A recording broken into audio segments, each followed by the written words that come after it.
What's happening? This is Johnny Snow back in the building, and today we're gonna talk about these Rock Islands. All right, these are Rock Island double stacks.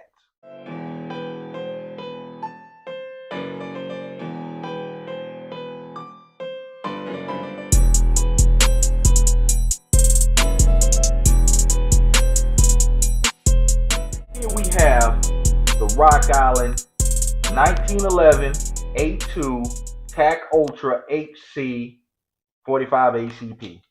Long name to describe a double stack 1911 chambered in 45 ACP. Now, some people call these 2011s, but these do not have a removable grip module. So these are just double stack 1911s. You cannot remove this grip module because it is one solid piece of metal. All right. And what I've done today is just picked up the 10mm version. All right. So we finna go ahead and open up, unbox, reveal this 10mm Rock Island tackle. Just like my 45, the 10mm comes in this Rock Island box. Let me let you guys get a closer look at this box. Rock Island Armory. They are based in the Philippines. All right, so this is a Filipino gun, and they make excellent weapons out there. They the SPS Pantera is made out there in the Philippines as well, and it's an absolutely awesome weapon. All right, so let's go ahead and open this box up, which has the holes for locks, so you can travel with it. Let's go ahead and pop this open, and all right, you see that we have the lock, we have the manual, we have the test fire shells, and boom, we have the weapon wrapped in plastic.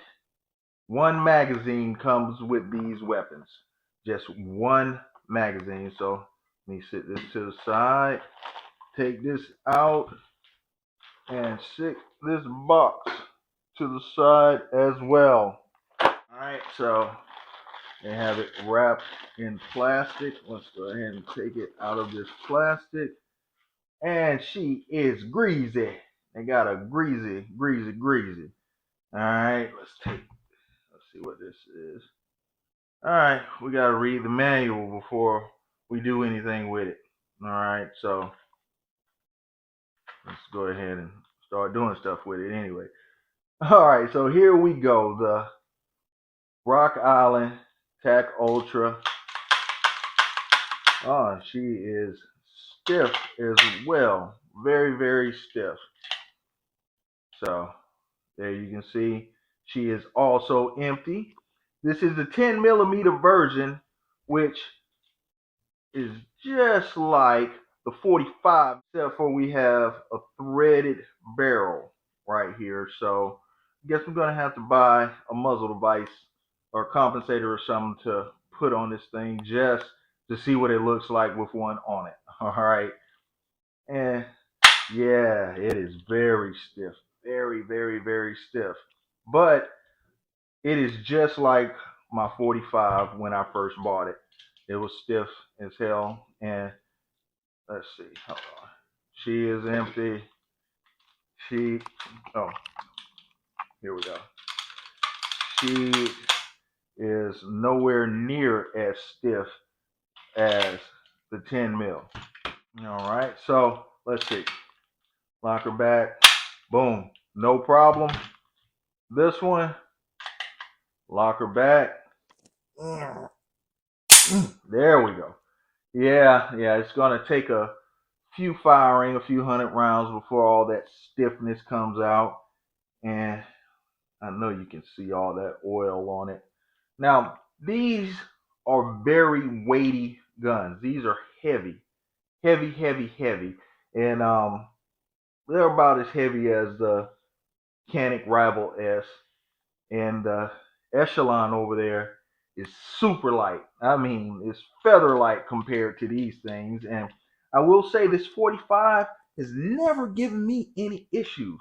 This is by far a very reliable gun, way more reliable than a lot of the other guns that I've seen out there.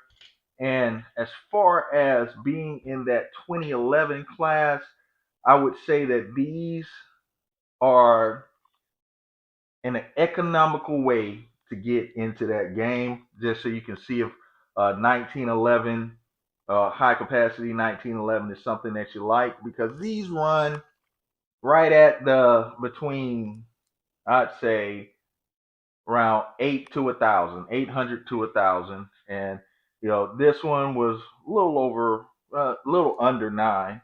That's what you can get them, a little under 9. So it is not as expensive as some of the staccatos and all of that, but this is not a staccato, nowhere near it, nowhere near it. And there are things that you can do to get these awesome. And what I'm thinking that I'm going to do,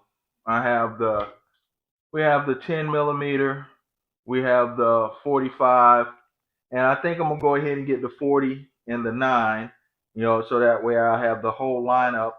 Well, there is another one that's 45, but there's a 45 that doesn't have the rail on it that you can get. That's also a high cap, but no need in getting that since I have this one. So I'll get the 40 and the 9 millimeter as well. And I'm gonna go to several different places and take each gun to a different place and have different things done to it, so you can see how awesome you can make these guns. Now let's let's yeah, it's still super stiff. Let's see what this trigger looks like. All right, you know what, matter of fact, let me just take the magazine out. Let's let you see what the trigger looks like. Boom, here's the reset, and boom. Let's see if there's any difference between that and the 45, because that was a great. Let's shoot it. Boom. Oh yeah, the stiffness is evident. The stiffness of the new weapon is evident. Is very evident. And let's see. This is one thing I do want to show you guys. All right, this gun is a 10 millimeter, but let's see if you can read that. Probably not. The magazine says 40 Smith & Wesson. 40 Smith & Wesson. And this fits 16 rounds of 10 millimeter. And I do not know why the magazine, and that, this is not an anomaly, because I've seen it on other reviews of this weapon that the magazine says 40. Now for the 45, it says, let's see if it'll come in focus. It does say 45 ACP on the 45. All right, so there you have it. This is the Rock Island 10 millimeter, yeah, double stack 10 millimeter. I'm not gonna say that whole long ass name. And I am gonna do some things to both of these weapons and their siblings once I purchase them.